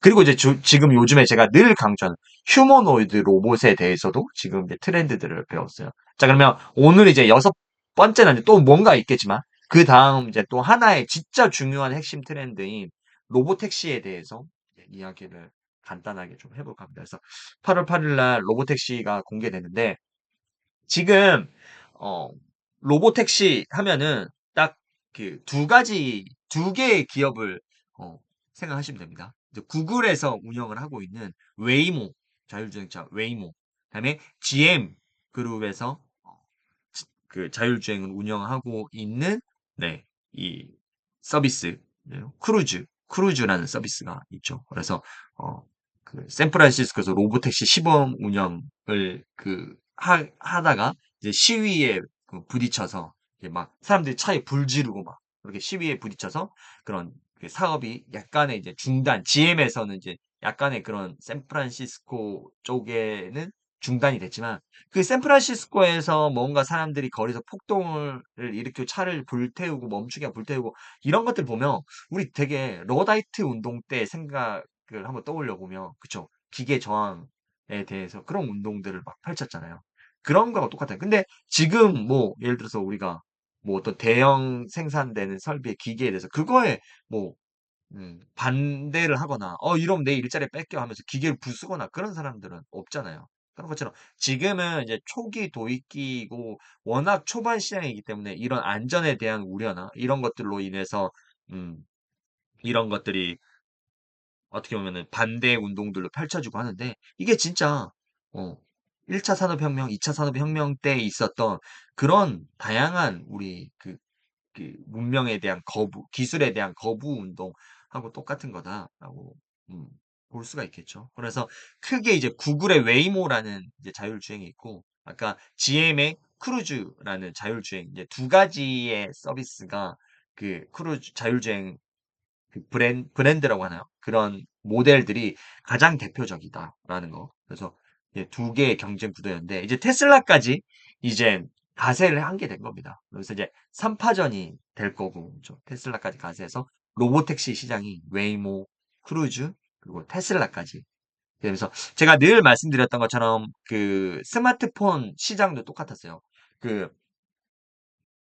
2007년에 아이폰이 등장을 하고, 그리고 2010년에 그거에 견줄 만한이라고 해야 되나요? 그거에 진짜 경쟁자인, 그죠? 이 삼성 갤럭시 S 시리즈가 나오게 된 거죠. 그리고 중국의 저가형 핸드폰이 나오면서, 이거 나도 한번 써봐도 되겠는데? 그러면서 이제 가격의 시장들이 이 이제 애플의 이제 프리미엄 시장과 그리고 이제 그, 어떻게 보면 갤럭시는 이제 프리미엄 것과 그다음에 엣지라든가 이런 버전은 그쵸. A 시리즈 버전으로 해서 좀 중저가형을 내고, 그죠. 그리고 이제 중국의 저가 폰이 나오면서 이 시장에서 이 기기에 대한 수요들이 이제 많아지고 그다음에 기기들이 많이 가다 보니까 거기에 맞는 서비스들이 나왔거든요. 그러니까 똑같은 거예요. 아까 말씀드렸던 것처럼 이 이제 크루즈 시장 아니면 아니 그 자율주행 자동차 시장도 이런 경쟁자들이 이제 하나 둘씩 이제 늘어나면 늘어날수록 이런 시장들이 조금 더 대중화되고 이런 택시들을 허용하는 지역들이 더 많을 것이고 그리고 그 사이에 이런 기술 기술들이 또 안전장치나 제도자 기술들이 많이 발전할 거고 우리가 맨 처음에 그 적기조례라고 이야기했잖아요. 붉은 깃발 운동이라고 해가지고 맨 처음에 자동차가 나왔을 때는 깜빡이도 없었고 백밀러도 없었어요. 그러다 보니까 사람들이 말만 타고 다니다가 자동차 운전을 갑자기 하니까 속도도 못 내고 그냥 벽에다 때려박기도 하고 그죠? 사람을 치여서 죽이기도 하고 막 그런 것들이 있었죠. 그런 때 그 당시에 어, 사람들이 얼마나 두렵기도 했겠어요. 그런데 그런 것들을 보면서 우리가 횡단보도는 이런 거야. 속도 제한을 걸 거야. 여기에는 신호등이 있고 규칙은 이런 거야. 너네는 여기서 기다렸다가 차가 지나가고 가야 돼. 차는 이런 상황에서 멈췄다가 사람들이 지나가야 돼. 교차로라는 것들이 만들어지고, 그렇죠? 그리고 인도라는 것들이 만들어지고, 제도들이 기반들이 한 번에 그냥 그게 백밀러 생기고, 블랙박스 생기고, CCTV 생기고, 속도 제한 생기고, 방지턱이 생기고 한 번에 생겼겠어요? 아니라는 거예요. 서서히 그런 것들이 보완되고, 사회적으로 그런 것들을 수용하고, 제도적인 기반들이 만들어지고, 그다음에 보험이라는 것들이 들어서 보장을 해주고, 이런 것들이 생겨난 거예요. 그럼 이제 테슬라라든가 자율주행 자동차도 지금은 적기조례처럼 백밀러와 지금 깜빡이가 없는 그런 시대와 견주어 보면 생각해 보면 맞을 것 같다고 생각돼요. 그럼 여기에서 더 안전적인 부분들 그리고 생성 AI들이 여기에 탑재돼서 온 디바이스가 탑재돼야 되겠죠. 왜냐면은 이게 온 디바이스가 탑재돼야지만이 이 어떤 그 자율주행 꼭대기 지붕에 있는 그 센서들이 그 센터하고 교류를 하는데 여기다 꽃갈콘을 딱 집어넣어 버리니까 차가 멈춰버렸잖아요. 더 이상 소통이 안 되니까. 근데 온 디바이스는 뭐예요? 제가 말했죠. 이게 인터넷 연결도 없이도 그냥 그 안에 있는, 그죠? 운전에 특화된 온 디바이스가 나오겠죠. 그러면 그 온 디바이스가 나오면 이제 이런 것들이 보완이 되고, 그죠? 그리고 이제 전기 자동차가 길거리를 이제 자율주행 전기 자동차 길거리를 가면서 자동으로 충전을 하게 되고, 그죠? 그리고 이 전기 자동차가 또 갈 수 있는 뭐 전용 우리가 이제 고속도로 전용 도로가 있고 하는 뭐 전용 도로가 생길 수도 있고 그런 제도적인 것들이 이제 장비가 완충되면 이런 것들도 이제 우리가 5년 후 AI 부트캠프에서 이렇게 말할 거예요. 그때 말했죠. 내가 2023년에 이거 된다 그랬죠. 그럼 봐봐요. 지금 다 되잖아요. 그러면서 제가 카카오티가 우리의 교통을 부르는 방법, 이용하는 방법을 바꿨던 것처럼 2028년 지금은 우리의 자동차 이동, 운송, 이동에 대한 방식이 바뀌었습니다. 라고 이야기하는 날이 올 수 있겠죠. 그래서 이것도 많은 저항들이 있지만 제도적 개선들이 많이 필요로 그러기 위해서는 아까 온디바이스나 이런 또 기술들, 이미지 인식 기술들 이런 기술들이 또 많이 발전되면 그 안에서의 이런 자율주행 시장들은 네, 분명히 오게 될 거라는 거죠. 음.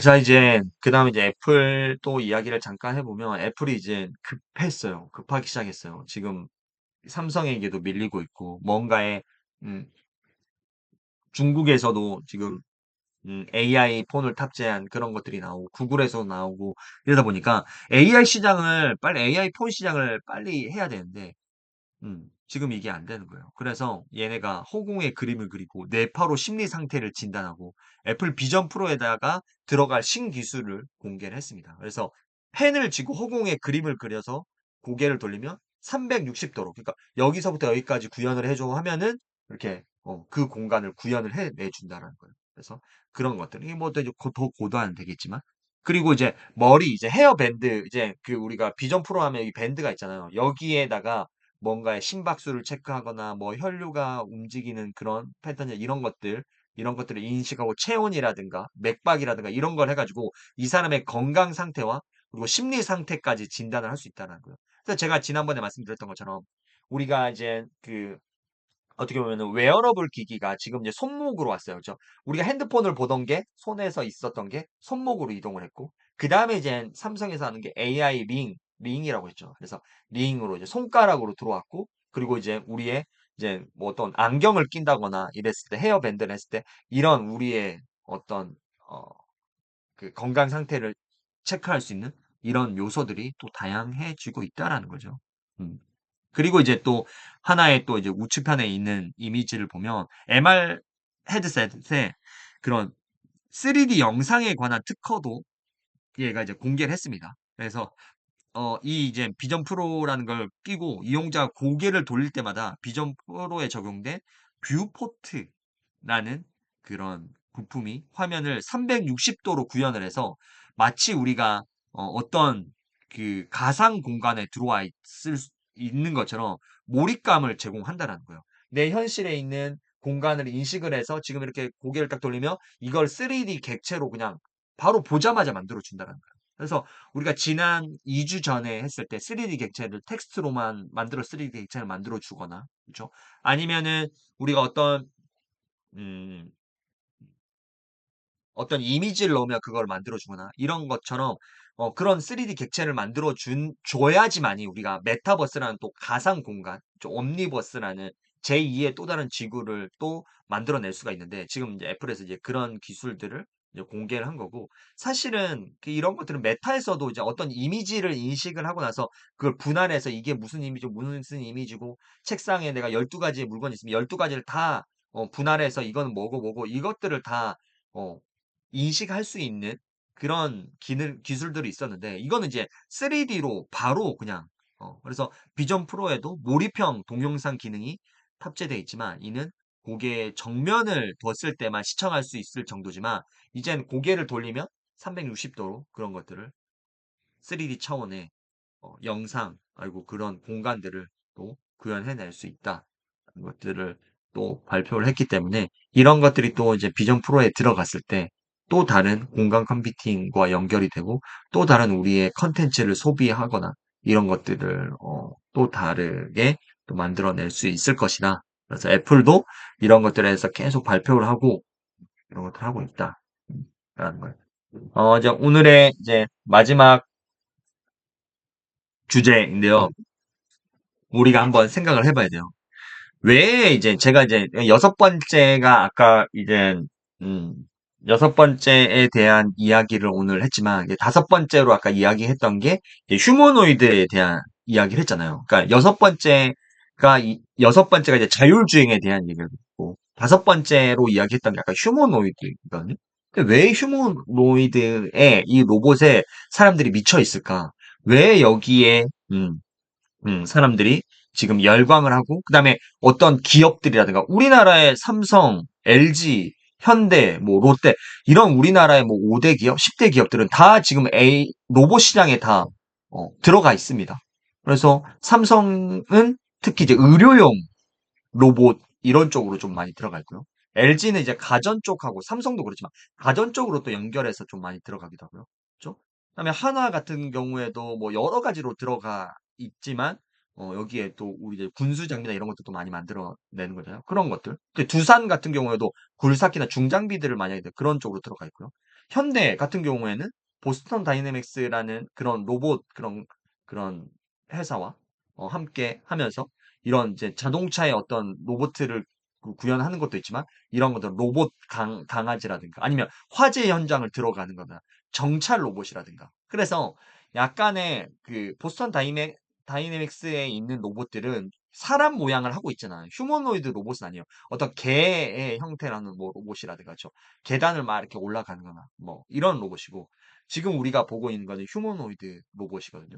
그러면 왜 휴머노이드 로봇일까라고 생각을 해본다라고 하면은 그런 거예요. 예를 들어서, 음, 제가 한번 이걸 한번 볼까요? 이거를 이제 한번 생각을 해봐야 돼요. 왜 근데 사람들이 휴머노이드 로봇에 꽂혀 있을까? 그러면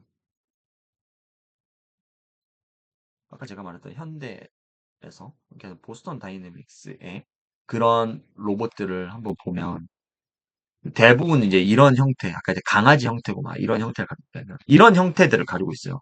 이거는 사실은 휴머노이드 로봇과는 좀 거리는 멀기는 하죠.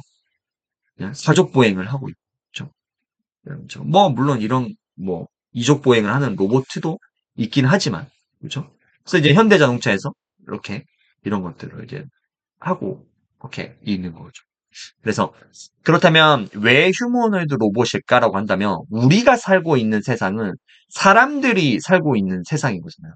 그렇기 때문에 만약에 사족 보행을 하거나 이런 휴머노이드 사람의 형태가 아니면 그거에 맞는 구성이나 환경을 다시 세팅을 해줘야 된다. 다시. 그런데 얘가 사람의 형태로 걷고 사람의 형태로 움직임을 가지고 있으면 그냥 우리 옆에 그냥 있어도 된다라는. 우리 옆에 있어도 된다라는. 우리 일상에 그냥 사람의 보조자 역할로서 그냥 지금 당장에도 들어와도 된다라는 거예요.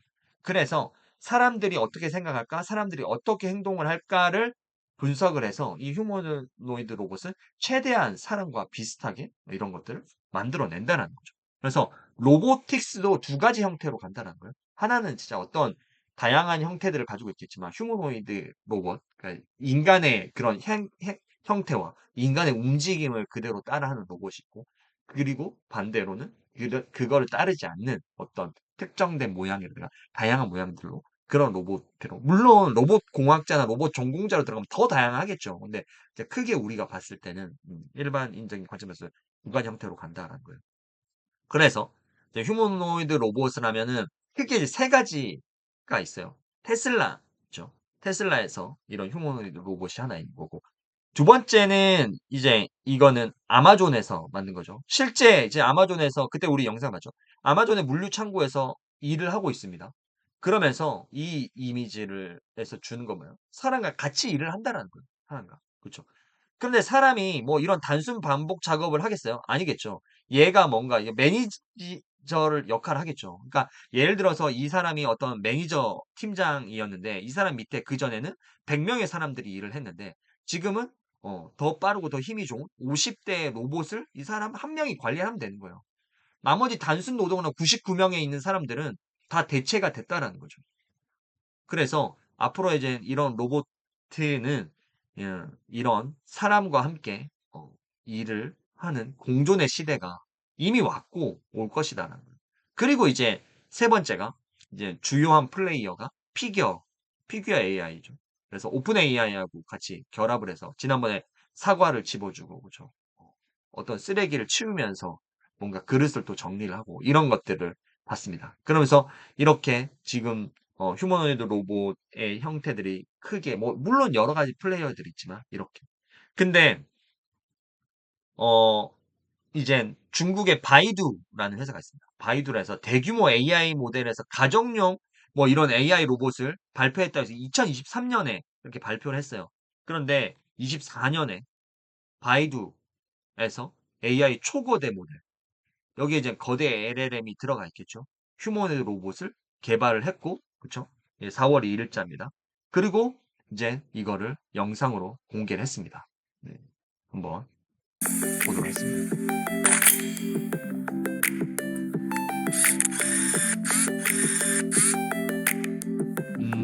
뭐 지금 소리는 沃克尔，明 배경 天我要 소리는 出 안 들을 差， 수 可以帮 있지만 我叠一下你手里 이제 这件衣 이야기를 服 하고 吗？ 있습니다. 뭔가 이거 수건을 좀 当然 접어달라고 可以。 이야기를 하고 있고 근데 이거는 테슬라 로봇이 막 수건 빨래 개는 이것들을 했잖아요. 그러니까 얘네가 이거를 그냥 우리도 이거 할 수 있어. 너네만 할 수 있는 거 아니야? 이런 식으로 해서 대놓고 이제 이걸 한 것 같아요. 이게 4월에 촬영된 거니까. 그러면서 이제 로봇이 이걸 이렇게 인식을 한다는 거예요. 아 여기를 잡아서 접어야 되고 등에 잘 맞고 그러면서 沃克尔， 이제 衣 사람이 服 와서 叠好了 이렇게 吗？ 야 이거 끝났니 너? 叠好 하니까 了， 얘가 이야기를 해요. 야 이거 나 개운 거 다 끝났어. 라고 하면서 이거 나한테 줄래? 이렇게 해가지고 주는 沃克尔， 것까지 你 하는 觉得 거죠. 这件黑色衣服 그래서 搭配什么 내가 颜色的裤子更 이거의 好看呢？ 컬러와 어울리는 팬츠 바지 搭配 색깔이 深色 뭘까? 系的裤子 그러니까 어떤 比较适合 다크 正式 컬러의 场合。 팬츠가 이게 맞을 것 沃克 같다. 尔， 이런 请 거 帮我把桌上 추천을 的开 줍니다. 关按种类放在不 그리고 同的 이제 坛子里。 어떤 이제 미션을 수행해요. 어떤 큰 好的， 크기의 그런 어떤 제가 중국어를 잘 모르죠. 큰 크기의 어떤 그런 어떤 특징이 있는 기계는 이쪽 트레이로 그다음에 또 규모가 작고 어떤 그 기능을 가지고 있는 거는 이쪽 노란색 트레이로 옮겨줘라고 하니까 얘가 그거를 임무를 이렇게 수행을 하는 겁니다. 그래서 인식을 이렇게 하고 있고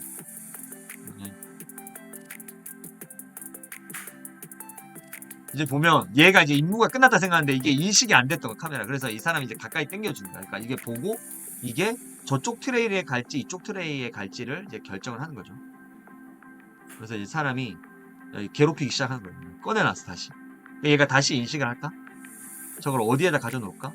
자, 내가 초기에 명령했던 거에 가져놓을까? 이렇게 테스트를 했는데 역시나 초기에 미션을 요청했던 那 대로 沃 이렇게 네 되고 그래서 이제 우리가 이제 어떻게 보면은 휴머노이드 로봇의 시장이 이제 3대 플레이어인데 이제 중국에서도 이런 휴머노이드 로봇이 나왔다. 그럼 이제 어떻게 보면 이제 중국이 이제 얼마나 이 이제 바이두가 또 고도화 시킬지는 모르겠지만. 근데 사실은, 지금 AI 시장에 있어서의 그런 압도적인 1위는 뭐 미국이다. 그리고 뭐 2위가 뭐 중국이다라고 이야기를 하고 있지만 중국은 지금 대놓고 국가적인 차원에서 엄청 밀어주잖아요. 이거를 뭐 AI로 생성한 거를 저작권을 야 인정해 그냥 해줄게 이렇게 하면서 국가적으로 이것들을 전폭적으로 밀어주고 세금 감면이라든가 어떤 정부에서 보조금의 지원이라든가 이런 걸 해주기 때문에 지금 어떤 그 미국에 있는 그런 전문가들은 아니다. AI의 생성의 AI 시장은 중국이 잠재적인 어떻게 보면 1위다. 이렇게 이야기를 하고 있는데 어쨌든 1위, 2위는 미국과 중국이 다투고 있고 그리고 나서 이제 그 3위나 4위의 그룹들은 격차가 조금 많이 벌어져 있다라는 거죠. 그래서 이제 중국도 이런 시장들에 들어왔다라는 거고요. 우리나라의 통계청의 장래 인구 추계의 자료를 가져왔습니다. 1960년도를 보면, 그쵸. 여기가 이제 81세였어요. 81세. 그러니까 평균 수명이 뭐 60세, 70세 이 사이에 많이 있었을 거고, 그쵸. 60년대 뭐 70세 정도 있었다고 하면 80세 인구는 거의 없었어요. 그리고 이제 아이들이 진짜 많이 태어났죠. 그쵸. 근데 2015년이 갔더니, 네.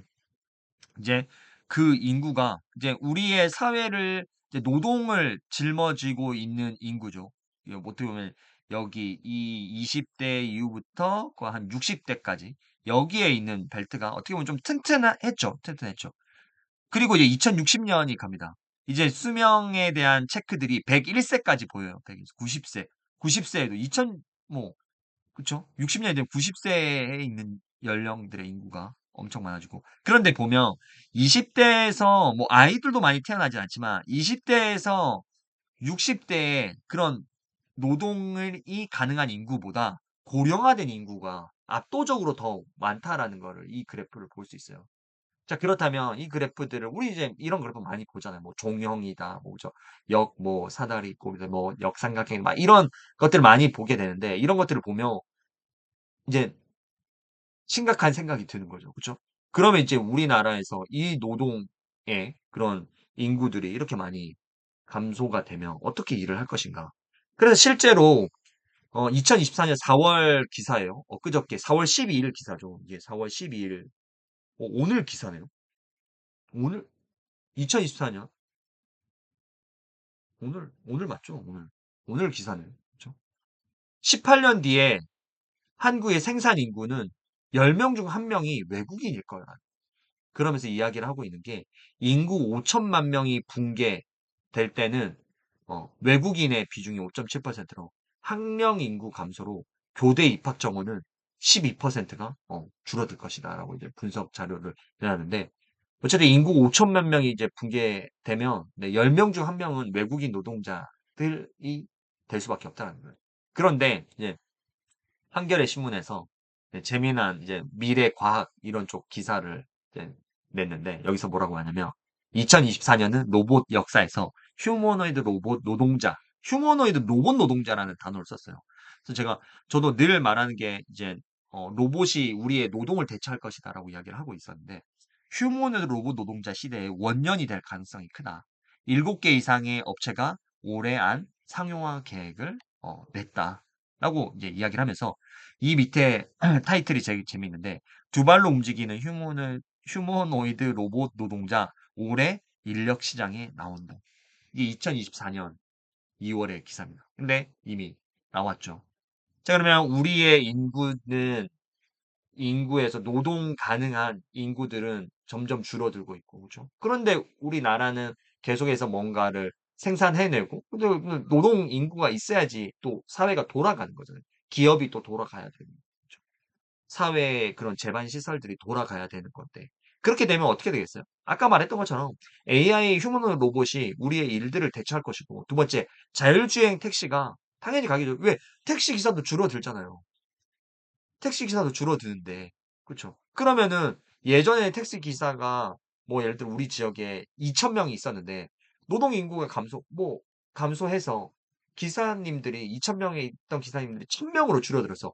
그럼 택시 잡기가 지금보다 2배는 더 힘들다라는 거잖아요. 그러면은 그게 대체돼야 되겠죠. 뭐로? 자율주행 택시로. 그렇기 때문에 이 휴머노이드 로봇과 그 자율주행에 대한 이 두 가지의 키워드나 이 두 가지의 기술들, 이 두 가지의 툴들, 이런 도구들은 네, 분명히 우리의 노동력을 대처하게 될 것이다. 라는 것들을 네, 꼭 기억하셔야 되겠습니다. 그래서 이거 되게 좀 섬뜩한 기사이긴 한데요. 이 미국에 있는 에질리티 로보틱스가 있어요. 여기 아마존에서 이제 이렇게 하는 건데 휴머노이드 로봇 공장을 세계 최초로 첫 가동을 했습니다. 그래서 여기에서 이제 생산되는 이 휴머노이드 로봇은 지금 아마존에 있는 물류 창고로 다 투입이 되고 있습니다. 그래서 연간 1만 대를 생산하겠대요. 1만 대를. 그래서 이 이제 공장 오리건주의 로봇팩을 이제 가동한다. 이제 휴머노이드 로봇을 연간 1만 대를 생산을 하고 이것들이 이제 AI 이제 물류 창고로 들어간다. 근데 우리나라에 있는 지금 이제 한겨레 미래과학의 신문을 보면 7개 이상의 업체가 올해 안에 휴머노이드 로봇 노동자를 도입할 거라고 이야기를 했잖아요. 그러면은 그렇죠. 제가 봤을 때는 우리나라 이제 쿠팡 물류센터 이런 데부터 이제 그렇죠. 네. 택배에 대한 뭐 분류 작업, 상하차 이런 것들도 할 수 있는 거고. 그다음에 저는 이제 뭐 예를 들어서 우리가 이제 예전보다 편지 같은 건 덜 보내지만 뭐 우체국 안에서도 이런 뭐 이제 많은 것들이 이제 어떻게 보면 이제 우편 번호가 들어가 있지만 이거를 스캐닝해서 그러면 우편 번호가 뭐 물론 다 판독을 잘 하겠지만 이런 것들을 이미지 OCR 이미지 기술로 해서 이것들을 AI가 찍어서 이건 여기 분류를 하겠죠. 그죠? 그러면 거기에 대한 인력들도 많이 줄어들 수도 있는 거고. 그래서 네, 이렇게 우리나라에서도 이런 것들이 지금 이슈화가 되고 있다. 그런데 예를 들어 내가 이 AI 트렌드를 모르고 그냥 이 기사만 봤을 때는 아, 거짓말, 뻥치네. 얘네가 뭐 얼마나 들어오겠어라고 생각할 수밖에 없다는 거죠. 만약에 내 진짜 친한 내 동생, 내 형, 내 오빠, 내 동생이 이 기사를 보고 내가 야 이거 큰일 나서 심각했는데 그거는 벌어질 뭐 한 60년이나 벌어지겠지 뭐 아직 멀었어라고 한다면 지금 고구마 몇 개 먹은 거죠. 답답할 거 아니야. 왜? 우리는 그만 공부를 했기 때문에. 그렇죠. 그래서 이 트렌드를 보면서도 이거를 점선면을 연결할 수 있는 생각들을 계속해서 해야 된다는 거죠. 24년 4월에 이제 나왔던 기사예요. 로봇계 총격 사건에서 사람 대신 총 맞았다 해서 총 맞은 로봇계 작동 불능, 범죄 용의자, 경찰 대신 조작. 그래서 이제 미국에서 있었던 일인데 어떤 이제 총기 이제 난동 아니 총기로 뭐 살인을 저질렀나? 총기 그 난동을 불렸던 그 이제 범인을 체포해야 되는 상황이었어요. 그래서 이제 그 사람이 이제 집으로 이제 숨어 들어갔는데 원래라면 이제 뭐 경찰 특공대들이 가서 뭐 이제 뭐 그런 방탄복을 입고 이제 방패를 하고 나서 이제 애를 딱 잡아올 거 아니에요. 근데 이 로봇 개가 그 현장에 투입된 거예요. 그래서 1차적으로 얘가 어디에 있는지 스캐닝을 하겠죠. 그래서 어디에 있다고 정보를 알려주면 뭐 어떤 진짜로 흉악범이면 저격수가 거기다가 바로 쏘든지 아니면 경찰 특공대 거기에만 진압을 하든지. 그래서 뭐 센서나 로봇이 달렸기 때문에 얘가 지금 어떤 상태에서 어디에서 어떤 자세로 어떤 총으로 어떤 무장을 하고 있고 그다음에 어떤 총들을 또 다시 옆에 차고 있는 이런 것들을 미리 사전에 정보를 파악하고 제압을 할 수가 있다라는 거예요. 만약에 어쨌든 총격 사건에서 이 범인 용의자를 체포를 해야 된다라고 한다면 이 로봇 개가 없었다면 사람이 들어가야 되는 상황이었잖아요. 그러면 로봇 개가 범인의 총을 맞았을 때 작동이 불능됐는데 만약에 사람이 들어갔다면 더 위험한 인명 피해가 있을 수도 있었겠죠. 그렇기 때문에 이런 로봇 개로 이제 경찰의 그 위험한 업무를 대신해주는 그런 실제 사례가 미국에서 있었고, 우리나라에서도 이제 그런 흉악 범죄들이 많이 일어나잖아요. 그러면 이제 앞으로는 이제 로봇 경찰, 로봇 그 뭐 일단 초동 진압하는 그런 로봇들이 투입될 수가 있겠죠. 그죠? 그래서 그렇게 되는 거고. 그러면 이제 이런 것들이 어디에 또 들어갈 수 있을까라고 생각을 한다면 그런 데 들어갈 수 있을까요? 이번에 이제 소방관 분들이 어떻게 보면 안에 뭐가 들어있는지 모르고 문을 열고 나서 거기에 사람이 있는 줄 알고 그쵸? 갔다가 사실 사람은 없었는데 사람이 있는 줄 알고 생존자가 있는 줄 알고 들어갔다가 이제 이렇게 이제 순직을 하셨는데 그런 것처럼 이제 그런 것들은 로봇가 들어갈 수가 있겠죠. 그렇죠? 현장에 들어가서 그 진짜 진짜 불의 중심지에 딱 그냥 그대로 들어가서 불의 그런 근원지를 찾아서 불을 끈다거나. 그럼 이제 소방관들의 어려운 일, 힘든 일도 할 수 있지만, 그럼 이제 소방관이 좀 요즘에 이제 어떻게 보면은 지원자들이 이제 많이 줄어들고 있잖아요. 사실은 진짜 힘든 직업이기도 하고 생명을 진짜 대놓고 걸고 해야 되는. 음. 이제 그 백과쌤이 신종 감염병 환자 병실 이런 것들 그래서 뒤에 이제 나오는데 이렇게 이제 될 거라는 거예요. 그럼 이제 산불 진압 이런 것들도 이제 어떻게 보면 막 드론을 날고 헬리콥터 뿌리잖아요. 그러면은 진짜 로봇 그 소방대 1000대의 로봇가 그냥 들어가는 거야. 물 가지고. 그쵸? 그럼 순식간에 불을 예를 들어서 끌 수도 있고 그런 것처럼 이제 이런 로봇 휴머노이드 로봇 아니면 이런 로보틱스 로봇들이 이런 우리의 일들 힘든 일들 이런 것들을 많이 이제 대체를 해줄 거라는 거죠. 그리고 우리의 일상으로 들어올 거라는 거죠.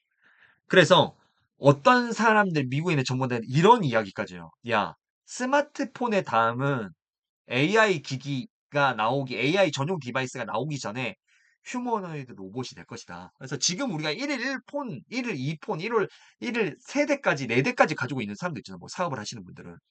근데 그게 전혀 이상하진 않잖아요. 그렇죠? 4대 가지고 있을 수 있지. 역할에 따라서 다 쓰는 거니까. 그러면 우리 이제 일상에도 1일 1 로봇인 시대가 올 수 있다라는 거예요.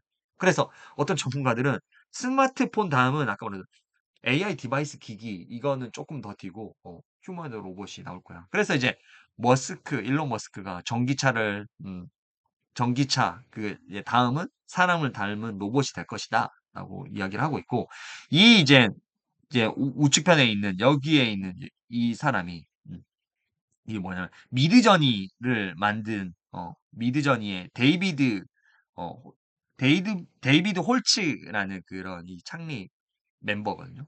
CEO. 근데 이 사람이 뭐라고 이야기를 했냐면, 야, 20년 내에 10억 대의 휴머노이드 로봇이, 운영이 이런 될 전망이다. 라고 하면서 이 사람의 그런 트윗 발표에, 네, 일론 머스크가 또, 아, 그래, 맞다. 예측에 난 공감한다. 그래서 테슬라 옵티머스 로봇 활용성을 또 이렇게 기대한다라고 하면서 이 로보틱스의 네, 또 진심이 이 일론 머스크가 또 그런 이야기들을 했고. 그러면서 이제 어떤 이야기들을 하냐면, 이 휴머노이드 로봇들에 대한, 지금 우리가, 플레이 스토어나 아니면 플레이 스토어라든가 애플의 그런 스토어처럼, 앱 스토어처럼, 휴머노이드를 위한 그런 스토어들도 되게 활성화될 것이다. 그래서 어떤 기능들을 뭐 다운로드 받아서 할 수도 있고, 그게 유료일 수도 있고, 무료일 수도 있고, 그렇죠? 그런 것들을 업데이트 시켜줄 수도 있고, 아니면 그런 로봇을 뭐 사고 파는 그런 어떤 로봇에 들어갈 어떤 프로그래밍 아니면 뭐 코드를 사고 파는 다운로드 받고 패치처럼 이렇게 해주는 그런 앱 시장, 휴머노이드 로봇의 시장들도 이제 그 규모가 엄청나게 커질 것이다라고 이야기를 하는 것처럼 그런 것 같아요.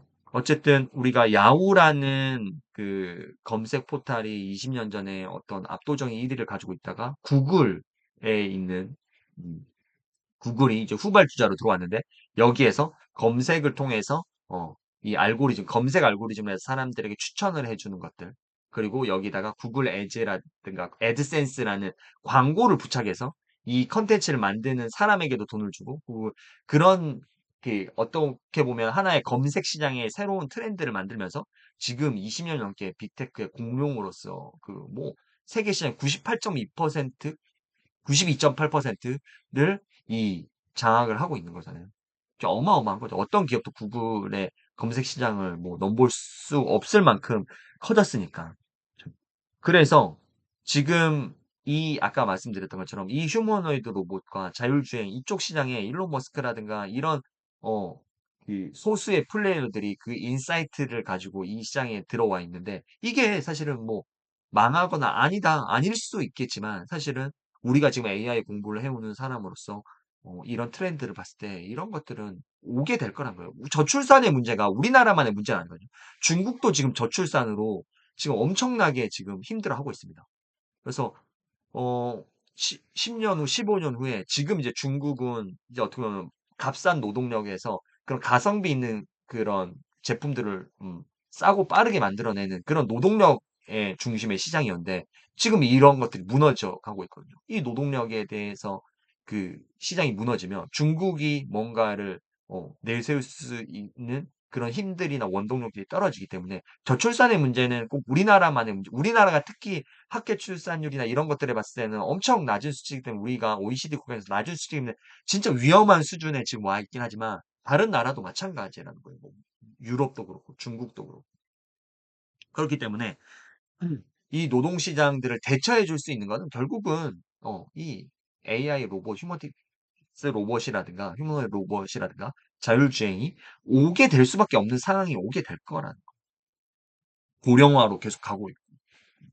그래서 이런 것들 보면서 이런 데 좀 관심을 많이 가져라. 그래서 이제 아까 이제 백학생이 아까 말씀해 주셨던 것처럼 우리나라에서도 이제 삼성전자가 이제 뭐 어떻게 삼성전자가 어떻게 보면은 뭐 핸드폰을 만들고 AI 뭐 반도체나 뭐 AI 칩 뭐 이런 것들을 만들고만 하는 게 아니에요. 의료용 로봇에 승부수를 띄웠죠. 그래서 연내 보핏 뭔가 수술을 도와주거나 아니면 케어를 해주거나 이런 그 출시를 그래서 삼성전자에서 의료용 로봇 우리나라 기업에서도 많이 하고 있고요. 그다음에 또 삼성전자는 헬스케어, 스마트 반지, 의료용 로봇까지 삼성의 의료기기 확장 이런 쪽으로 이제 좀 중심을 많이 가지고 있고 그다음에 실제로 이제 환자복까지 갈아입히는 간호 로봇이 나온 거예요. 그러니까 어떻게 보면은 뭐 가족들이 있거나 이런 사람들이 있지만 그렇지 못한 사람들도 이렇게 케어를 해줄 수 없는 사람들도 있거나 아니면은 뭐 진짜 이게 어떤 그런 사지에 마비가 있거나 하반신 마비나 사지 마비가 있어서 뭔가에 그런 어려움이 있다거나 그쵸? 그래서 아까 신종 감염병 환자 병실에 일반적으로 이런 환자들이 있으면 갈아입혀야 되는데 사람이 들어가서 일일이 해줄 수도 있겠지만 너무 많은 인력들이 들어가는데 이 어, 의료용 간호 로봇이 나오면 아니, 이미 나왔죠. 이런 역할들을 사람을 대신해서 하게 된다는 거예요. 그래서 챗 GPT의 발달이 간호 로봇의 시대를 불러왔다는 거거든요. 그래서 이걸 보면 뭐냐면 엔비디아에서도 AI 기반 의료 로봇을 개발했어요. 근데 사실은 우리가 불과 한 2년 전만 예측했을 때 대체되기 힘든 직업 중에 하나가 사실 간호사였어요. 대체되기 힘든 직업 중에 하나가 간호사였는데 그게 완전히 이제 뒤집어진 거예요. 그래서 이게 미국에서 이제 기준으로 해서 시간당 비용 9달러의 인간 간호사의 4분의 1 수준. 그냥 전기만 충전하면 되니까 4분의 1 수준의 그런 인건비만 들어가면 인건비가 아니죠. 비용이 들어가면 어, 인간 간호사가 더 뛰어난 능력을 펼쳤다는 거예요. 그래서 여기서 뭐냐면 시험 모델 그러니까 그 AI와 인간 이제 간호사가 대결을 펼친 거예요. 그래서 약물의 영향 식별에 대해서 이제 테스트를 한 거예요. 그러니까 어떤 환자가 수술을 했는데 이 수술 그러니까 사례를 하겠죠. A, B, C, D, E라는 환자가 있어. 이 사람은 어떤 뭐 골다공증 수술을 했고 이 사람은 지금 혈액을 투석을 해서 뭐 어떤 수술을 했는데 이런 그런 환경들을 설정해 주죠. A, B, C, D, E라는 환자들의. 그리고 나서 이 실험 모델들에게 어떤 약들을 주는 거예요. 그래서 A라는 환자가 먹으면 절대 안 되는 약, B라는 이런 것들을 골라봐 했을 때 그런 식별, 영양 식별에서 약물의 영양 식별에서 그 인간의 간호사는 63%의 정답률을 보였는데 이 AI 로봇은 79%의 그런 정확도를 보였다는 거예요. 그래서 인간 간호사를 능가했다는 거예요. 현재 현존하는 기술에서. 그래서 특정 조건에서 허용되지 않는 지금 말하는 일반 의약품의 감별에는 인간 간호사가 45%, 45점을 받았고요. AI 로봇 간호사가 88점을 받았어요. 그래서 또 약물의 가치와 참고 범위 비교에서는 뭐 96대 93으로 뭐 비슷했지만 그래도 AI가 이겼어요. 그래서 독성 뭐 용량 감지 그러니까 이 약의 독성 용량 감지에 대해서도 인간의 그 간호사는 57점 그런데 AI 간호사는 81점. 그래서 여러 가지 영역들을 테스트를 했는데 그냥 네, 압승을 거뒀다는 거예요. 이 로봇이.